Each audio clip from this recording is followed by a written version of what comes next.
Hello everyone, welcome everybody to our YouTube channel. In this video, I shall share with you some important information regarding on RFCL requirement 2024. अब सभी को पता है RFCL ने उसका जो भी वैकेंसी था 2026 का शुरुआत ही उसको आउट कर दिया था। मेनली उसका जो नॉन एग्जीक्यूटिव रिक्वायरमेंट 2026 का वैकेंसी आया था उसका CBT उन्होंने कंडक्ट कर लिया है और उसका CBT का आंसर की और फाइनल आंसर की और कैंडिडेट रिस्पॉन्स शीट भी उन्होंने अपडेट किया था।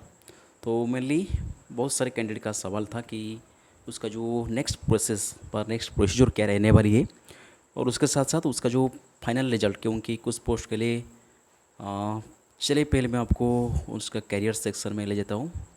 आप लेटेस्ट जॉब ओपनिंग में क्लिक करेंगे तो आपके सामने और एक इंटरफेस ओपन आ जाएगा।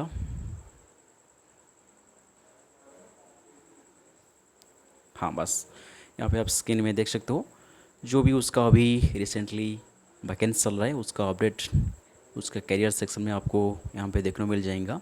Management trainee, non executive trainee, ITI holder, BSc diploma graduate के लिए जो भी वैकेंसी हुआ था उसका सारी अपडेट यहाँ पे आपको स्क्रीन में अभी दिखाई दे रहा है। ठीक है, तो स्पेशली हम बात करेंगे नॉन एग्जीक्यूटिव रिक्वायरमेंट के बारे में, जो भी ITI होल्डर और डिप्लोमा ग्रेजुएट वालों का जो वैकेंसी था उसके बारे में हम आज बात करेंगे।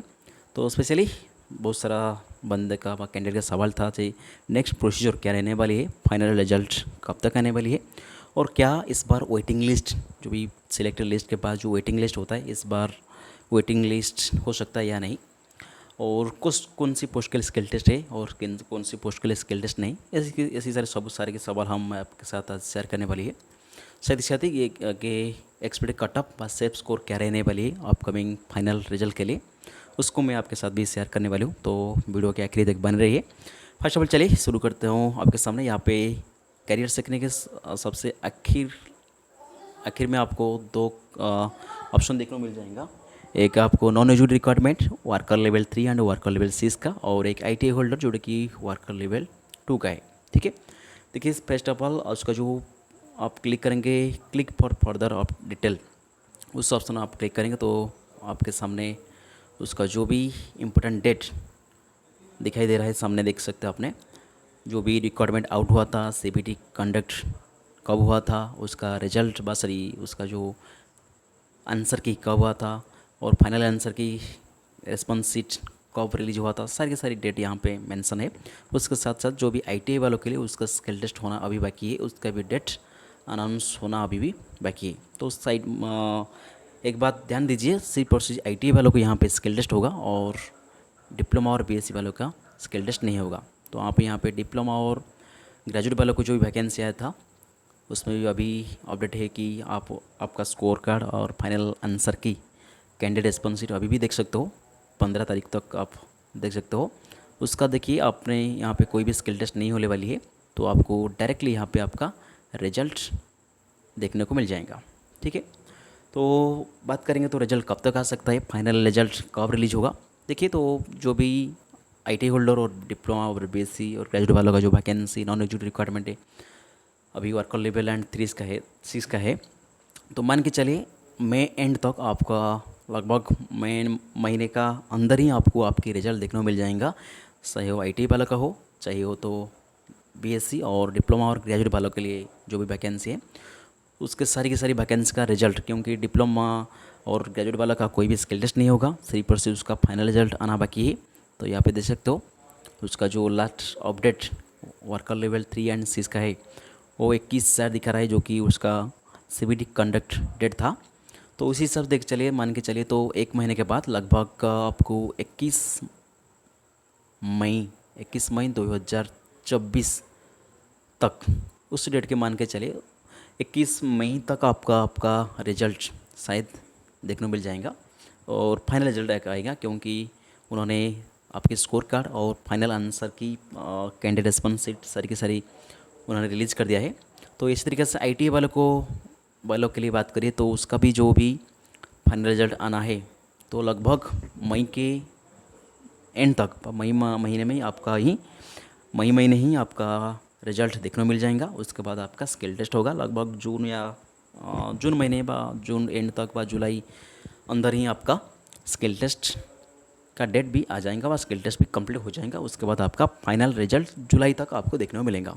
ठीक है, वो है आईटीआई वालों के लिए।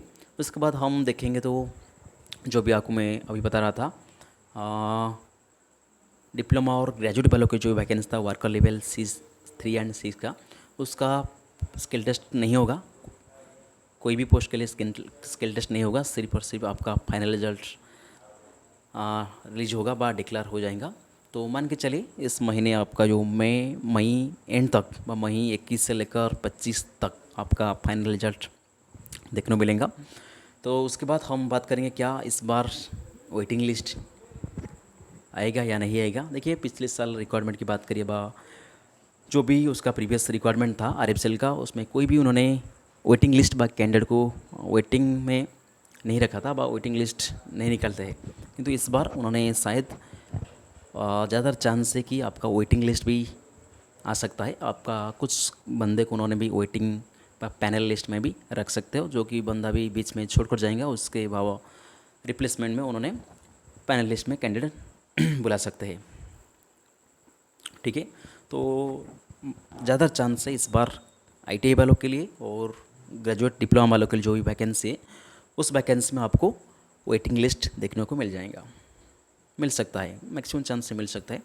तो देखेंगे रिजल्ट आने के बाद क्या चांस से वेटिंग लिस्ट रहता है कि नहीं। उसके बाद बात करेंगे तो गोटे एक्सपेक्टेड कटअप क्या सेट्स को रहने वाली है। देखिए आईटीआई वालों के लिए तो ज़्यादातर मुझे इतना आइडिया नहीं है, लेकिन मैं वर्कर लेवल 3 एंड 6 जो भी डिप्लोमा और ग्रेजुएट वैकेंसी है उसके बारे में आपको थोड़ा मैं गोटे एक्सपेक्टेड कटअप फाइनल आंसर के अकॉर्डिंग में बता देता हूँ। आपका स्कोर जिसने भी उसी रे तो चलिए मैं आपको गोटे एक एक्सेप्टेड कटअप बताता हूँ जिसके आपके अंदाज़ा लग जाएगा कि हाँ इस सीरीज में आपकी फाइनल स्कोर आ रहा है तो बहुत अच्छा है, आपकी सिलेक्शन होने का चांस ज़्यादा अच्छा रहेगा, सिलेक्शन होने का चांस बहुत ही अच्छा रहेगा। तो चलिए मैं आपके साथ अभी उसका जो नोटिफिकेशन था उसको मैं शेयर कर लेता हूँ। ओपन कर लिया है। पहला पोस्ट जो भी junior engineer assistant grade 2 production worker level 3 की बात करिए तो यहाँ पे देखिए टोटल 8 वैकेंसी था यहाँ पर, और इसमें ऑन रिजर्व का 8 वैकेंसी है। 8 एससी का 1 वैकेंसी था, ओबीसी का 2 वैकेंसी था और पीडब्ल्यू के लिए 1 वैकेंसी यहाँ पे रिजर्व था। तो यहाँ पे देखिए ऑन रिजर्व की बात करें तो यहाँ पे थोड़ी अच्छा पोस्ट है ऑन रिजर्व के लिए 8 पोस्ट, तो लगभग मान के चलिए 105 प्लस माइनस यदि, क्योंकि इस बार क्वेश्चन का लेवल बहुत अच्छा क्वेश्चन था, स्कोर करना इतने भी आसान नहीं है। तो लगभग मान के चलिए आपकी 105 प्लस माइनस 105 से 110 के अंदर रह रहा है तो अच्छा स्कोर है, सिलेक्शन हो सकता है इस बार। एससी की बात करें तो आप एससी पोस्ट के लिए मान के चलिए आपकी 100 लगभग उसी के आसपास रहेगा, 100 प्लस माइनस रहेगा तो भी अच्छा है। Production worker level 3 junior engineer assistant worker level 3 production के लिए एससी का जो 1 पोस्ट रिजर्व है उसके लिए आपका कटअप थोड़ी सी कम रहने वाली है ऑन रिजर्व और ओबीसी से, तो 100 प्लस मान के चलिए। उसके बाद ओबीसी की बात करें तो आपको लगभग वही 105 प्लस माइनस देखने को मिल जाएगा। ऑन रिजर्व से भी लगभग बराबर मान के चलिए ओबीसी का कटअप रहने वाली है। तो लगभग प्रोडक्शन बा जो junior engineer worker level 3 production की बात करिए आपकी स्कोर 105 से 110 के बीच आ रहा है तो बहुत अच्छा है। 110 से 10 बार 15 भी हो सकता है, बहुत अच्छा स्कोर है।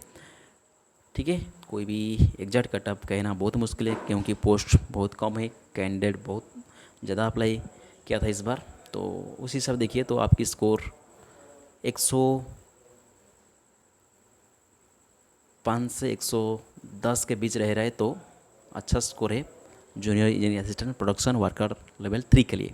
ठीक है, तो इसी तरीके देखिए वर्कर लेवल 6 के लिए यहाँ पे आपको एक्सपीरियंस पोस्ट है तो भी 6 वैकेंसी यहाँ पर था, तो मान के चले यहाँ पे भी आपको 100 से ज़्यादा हाई कटअप यहाँ पे नहीं जाने वाली है। वर्कर लेवल 6 के लिए 100 से 105 के अंदर आ रहा है तो भी अच्छा है, अच्छा स्कोर माना जाएगा।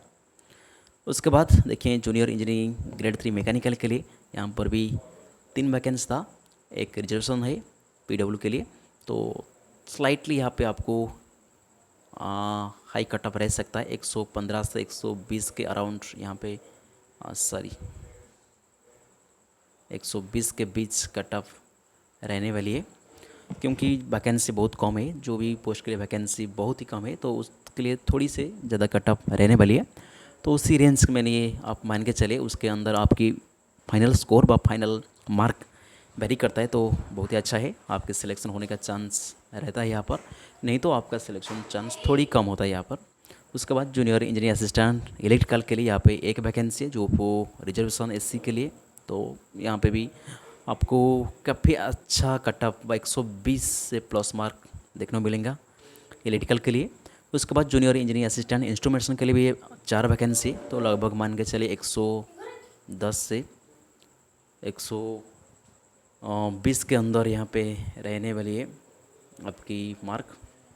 तो उसी हिसाब से आपकी मार्क 110 से 120 के अंदर रह रहा है तो भी अच्छा है। फाइनल स्कोर मैं आपको बता रहा हूँ, आपकी यदि फाइनल स्कोर इतने आ रहा है तो अच्छा है, क्योंकि इस बार हाई कटअप नहीं जाने वाले, क्योंकि अच्छा क्वेश्चन था, अच्छा लेवल का क्वेश्चन था, जो स्पेशली टेक्निकल सेक्शन और नॉन टेक ठीक ठाक था, लेकिन उसका जो टेक्निकल सेक्शन था हर एक पोस्ट के लिए इस बार अच्छा क्वेश्चन आया था, उतने आसान नहीं है स्कोर करना।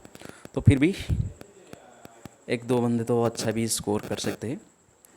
उसके बाद junior engineering assistant worker level सीस की बात करिए इंस्ट्रूमेंटेशन, यहाँ पे भी आपको 2 वैकेंसी देखने मिलेंगे, एक अनिजो का एक एससी का। यहाँ पे भी लगभग 120 मान के चलिए, आपकी 120 स्कोर हो रहा है तो भी वो अच्छा है, आपके सिलेक्शन होने का चांस रहेगा यहाँ पर।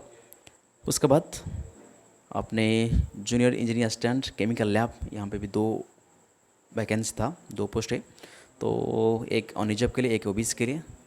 तो यहाँ पर भी थोड़ी सी हाई कट ऑफ रहने वाली है, क्योंकि पोस्ट बहुत कम है, 120 प्लस माइनस 120 के आसपास, 115 से लेकर 120 तक भी आप एक स्कोर आ रहा है केमिकल लैब के लिए, तो भी अच्छा है, आपके सिलेक्शन होने का चांस रहेगा। उसके बाद सबसे आखिरी पोस्ट ऑफिस असिस्टेंट, जो कि वर्कर लेवल 3 का है, जिसमें 6 वैकेंसी था, 4 अनिजब के लिए, एक एससी के लिए, एक ओबीसी के लिए, और एक पीडब्ल्यू कैंडिडेट के लिए भी यहाँ पर रिजर्वेशन था। तो यहाँ भी मान के चलिए, जेहेतु ये काफ़ी अच्छा कैंडिडेट, लगभग ज़्यादा कैंडिडेट यहाँ पे ऑफिस असिस्टेंट के लिए अप्लाई किया था, तो 110 से 120, 110 से 15, 110